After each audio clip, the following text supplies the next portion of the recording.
What's up, everyone?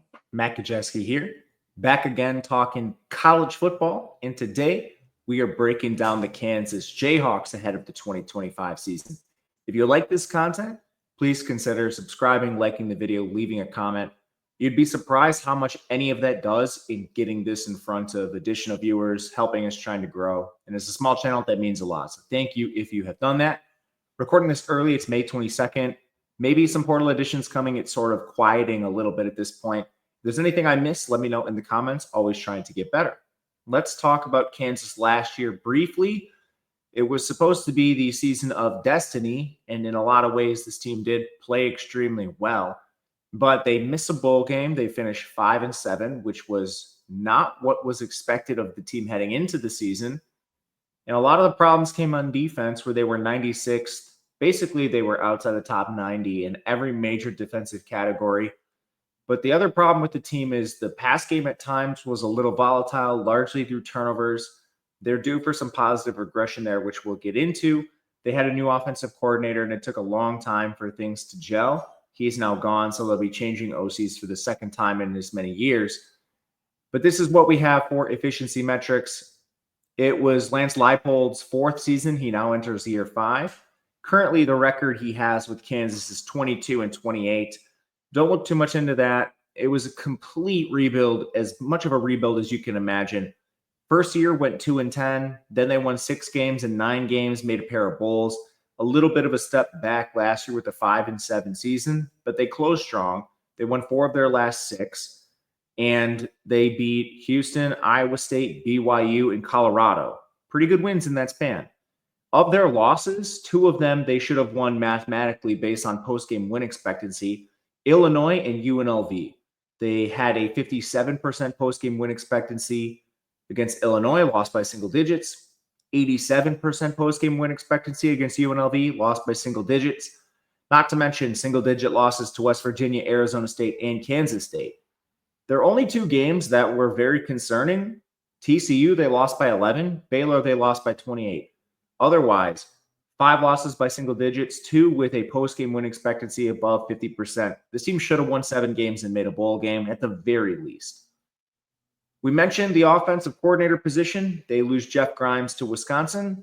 I've heard a lot of Kansas fans not really upset about this. Let me know in the comments what you thought about Grimes or their new offensive coordinator situation. They're retaining co-OC Jeff Zabrowski. He gets a promotion.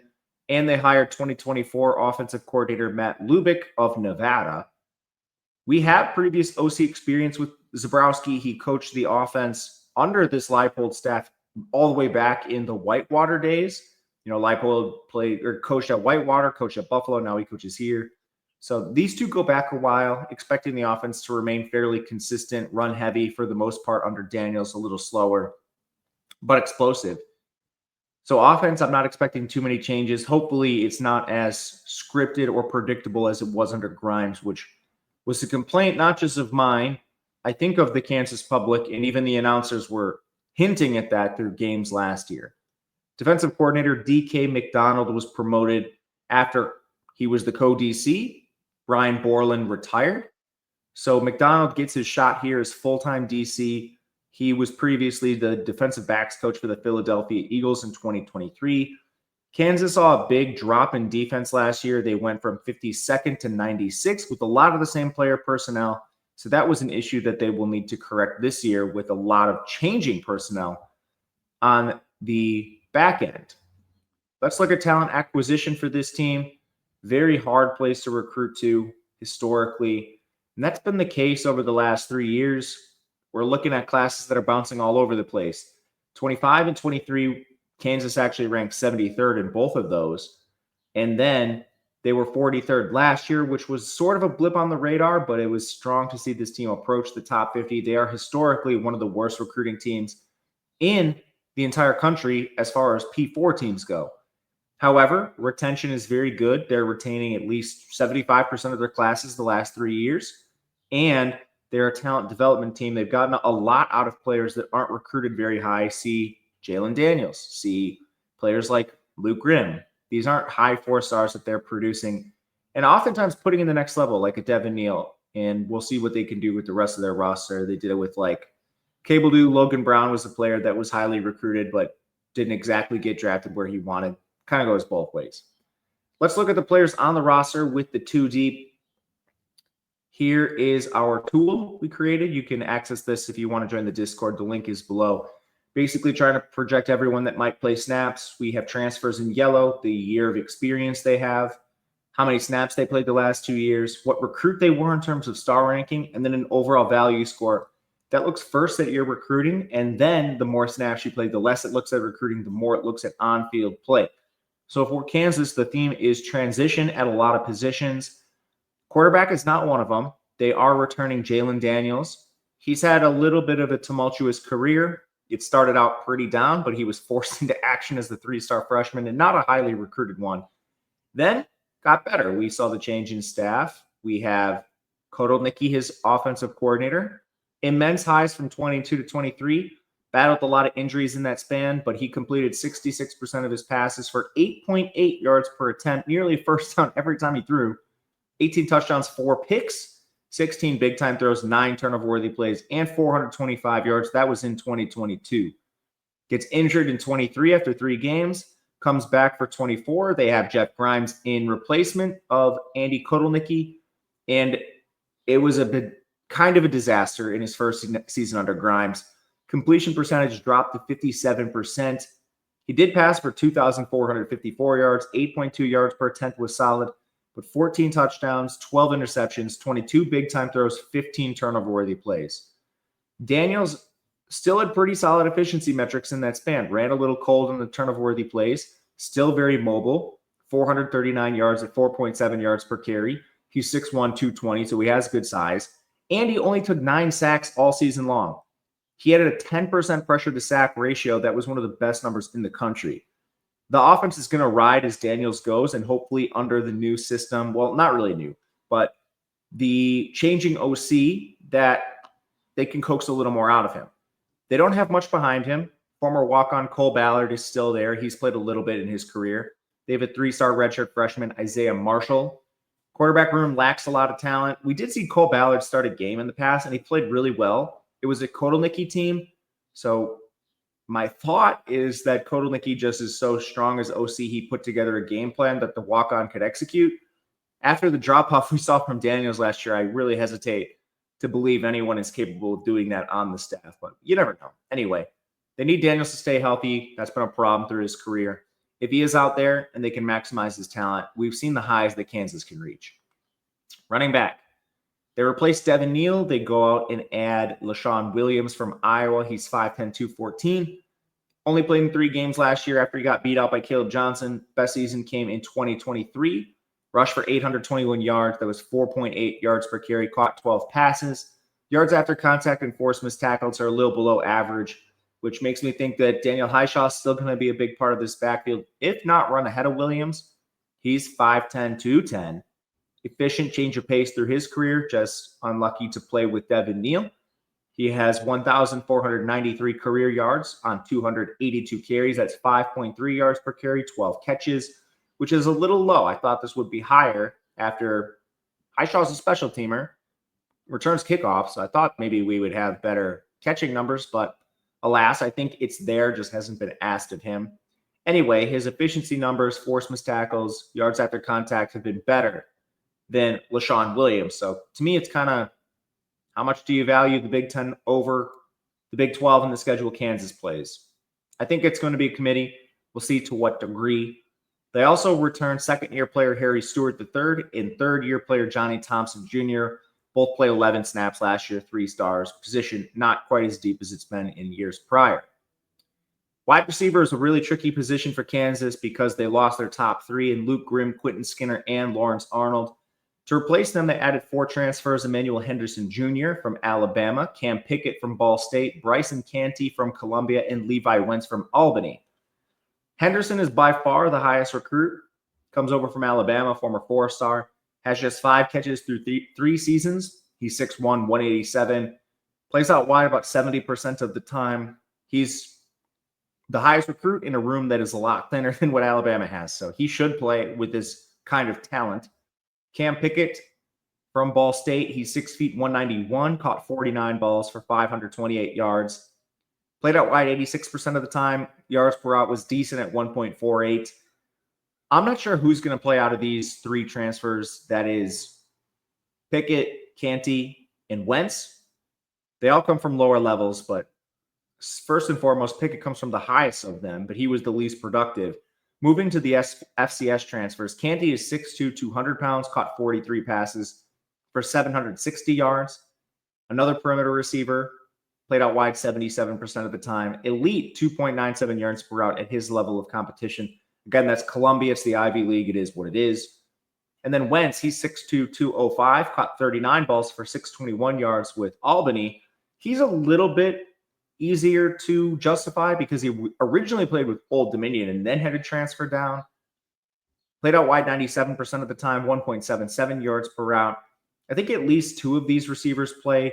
Right now, if I'm making a depth chart, it is Emmanuel Henderson and then some combination of Pickett, Wentz, and Canty. And part of the reason is they all play the perimeter receiver. We still need a slot. And there are some players that profile as strong depth pieces for Kansas. Douglas Emilien, Bryce Cahoon, Keaton Kubeka are all still on this team and have received hype this spring. Emilien has 9 catches over 3 years, but he is a slot receiver. They don't really have one among the previous players we mentioned. He could play more. And then they have Cahoon and Kubeka. Kubeka especially missed all of last year with a foot injury. He's a player that's been hyped for Kansas for a little while now. So I wouldn't be surprised if one of them asserts themselves over the FCS or MAC transfers. The only player that really has no excuse is Henderson with his talent. There's just not any players in the roster that are really built like him. At tight end, they lose their top 3, including Jared Casey. That leaves Fort Hays State transfer Leighton Cures, the most experienced player on the team. He's 6'3", 245. Played 98 snaps last year. He's better as a blocker than a receiver, but I wouldn't be surprised if anyone beats him out considering he's a super low-level player. And they have some options. I thought Iowa State transfer Deshaun Hanika would be able to play a larger role for Kansas over the last 2 years, but he just hasn't been able to stay healthy. He's originally a JUCO player, and we did see him with Iowa State in 2022. 6'6", 250, had good blocking numbers, but more importantly, he caught 17 passes for 244 yards. That was 20 yards per reception. That's very explosive for a tight end, and just very few tight ends have that capability. So I'm quite intrigued by Hanika. I think he might be the best tight end on the roster. From there, they kind of had to paper over the position. They added Kean Burnett in the spring. He goes through spring, transfers back to Arizona, so they're kind of scrambling. They go out and add Bowden Grown from Rice. He's another JUCO kid. Last year, he only played in 4 games because of injury, but he played the season prior, and he was excellent as a receiver. 6'4", 240 pounds, caught 39 balls for 373 yards. However, he was a horrific blocker, so he is sort of limited in what he can do, and that was at Rice. Now you got to block in the Big 12. We'll see how it holds up. Jared Casey was a surprise for this team. I think there's a strong case to be made that this unit's a little worse as his receiver, but it still has potential. Offensive line, they lose their top 3 starters, 2 tackles in Logan Brown, Bryce Cabledew, as well as Michael Ford. Again, those were the top 3 on the team last year. So who returns? They have Bryce Foster, who was first year starting with him, at least with the program. He played 764 snaps. He has a ton of snaps to his name. Back with Texas A&M, he started quite a few games. He has over 2,500 career snaps. Last year, he allowed just 7 QB pressures, no sacks, with elite run blocking numbers. Fantastic place to start. He's your anchor at center, locked in there. At guard, they returned Kobe Baines. He originally came over from Louisville, but he's now started the better part of 2 years with Kansas. Technically, he was the weak link on the offensive line, but still well above average. 7 QB pressures, no hits or sacks allowed, above average in the run game. This is a good place to start with right guard and center locked down. Left guard is up for grabs. They did add a transfer, Tavaki Tuhi-Kolovatu, He'll compete with Amir Herring, I think. Herring is a 4-star redshirt sophomore. He had just 9 snaps last year. Tui Kolovatu is a redshirt sophomore. He only has 40 snaps. So I don't know who's going to win this battle. I think it's just going to stretch into the summer, and we'll get an answer later. But at least there's a 4-star among the group. Just not much experience. I kind of trust this offensive line unit, though, as a whole, especially with the coaching they've received. From there, both tackle positions are up for grabs. There's a lot of candidates, and I think this will also come down to the summer. Calvin Clemens, probably the favorite for left tackle right now. He played 169 snaps last year, started the bowl game against Baylor, allowed only one QB pressure. His run blocking still needs a little work. That's very important for this offense. They did go out and add some competition in Enrique Cruz Jr. from Syracuse out of the spring window, so he was not with the program for the spring. Last year, Syracuse benched him. They have a philosophy where they're just getting the best 5 out there no matter what. He started in 2023, however, below average numbers, really bad in the run game. Decent as a pass blocker, though. No sacks allowed on his 804 snaps, 13 pressures allowed. He played a tiny bit of right tackle through his career, so maybe he swings over to that position if Clements and Cruz end up being your 2 best players on the line. I'm not sure. They just have both played mainly left tackle, which leaves something to wonder about. From there, they added transfers Jack Tanner from Tulsa, DeAndre Harper from Northwest Missouri State. Basically, someone to complete with Norland Gorsica. Gorsica is not very experienced, 43 snaps, originally a Buffalo transfer, a redshirt senior who was out all of spring, so I'm not optimistic with him. Maybe that's a reason why they add Cruz. Harper started at left tackle at Northwest Missouri State. It's D2. This is a big jump. Tanner played 441 snaps with Tulsa. He started 4 games. He was horrendous as a pass blocker, allowed 28 snaps, but a young player. So these are lower level transfers. I think Cruz is more likely to start than them. They also go out and add depth on the interior with Tyler Mercer. He was a center from North Texas, but elite as a pass blocker. He only allowed 3 pressures, no sacks or QB hits, good run metrics. Perhaps they move him to guard with a position, left guard at least, that's kind of up for grabs. I'm not sure. They're losing a lot of talent. They're bringing in quite a few players to replace them. I'm just not sure this group is going to quite live up to the highs of last year. Still think this is a decent, if not strong, offensive line. But last year's unit was a borderline top 25 unit in the country. Moving over to defense. They're going to need to work on this unit quite a bit. They took a big step back last year, and now they're losing a lot. On the edge, they returned Dean Miller. He's a JUCO product, played 483 snaps, largely average because he's undersized. He's 235, 26 pressures, decent run defend numbers. So that's a good place to start. They also have a pair of 4-stars, Dylan Brooks. He was originally an Auburn transfer, played 243 snaps there, but he got hurt last year, so he should be back. He's been above average when he's played. They also have Dak Brinkley. He's a 4-star and one of the highest recruits in program history. They're probably going to need him sooner rather than later. He's a freshman, but you don't get recruits like this at Kansas often. From there, they hit the portal. Justice Finkley comes in from Texas, Caleb Redd from Kentucky, Leroy Harris III from Chattanooga. Finkley is a former 4-star. He played 541 snaps. Above average the last 3 years with Texas, too, just looking for more playing time. I think he should start with some combination of Brinkley and probably looking at Brooks. And then the other transfers, Redd is a redshirt freshman 3-star, only played 12 snaps with Kentucky. Harris was a rotational piece at Chattanooga, so don't think he factors in much. Inside, they ran a pretty deep rotation, so they returned Withers, Dunn, and Harold from last year's group. DJ Withers played 365 snaps. He's the most experienced after starting big part of the last 2 years. Never been more than average, though. Dunn, Tommy Dunn, that is. He proved a little above average, but honestly, the most promising was Blake Harold, who he's also the youngest. He's a redshirt sophomore. The other guys are seniors, so I almost think the untapped potential with Harold growing into another season with the program is more than the other 2 players, Dunn and Withers, who appear to be somewhat tapped out. But still, that's a good group to start with, and then they went out and added Gage Keys from Auburn and Alex Bray from Illinois. Keys has played at 3 schools in as many years, one of them being Kansas. He was parked on the Pine at Minnesota and Auburn.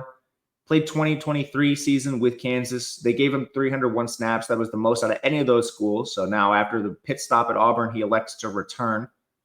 Bray played 391 snaps with Illinois. He's 270 pounds, so more of an inside-out piece, but struggled mainly as a pass rusher. Good as a run defender from that outer alignment is like a 5-tech. The defensive line looks like it's a little better with the added experience and depth, but it's still a little underwhelming on paper. You're relying on former 4 stars or current 4 stars to jump into the program and a lot of transfers. The coaching staff did a bad job last year, so you're just kind of hoping that this regresses positively. They've done a better job in previous seasons. I'll give them that. Linebacker, they lose their top 3 guys. Mostly an average position outside of J.B. Brown. He profiles as a big loss.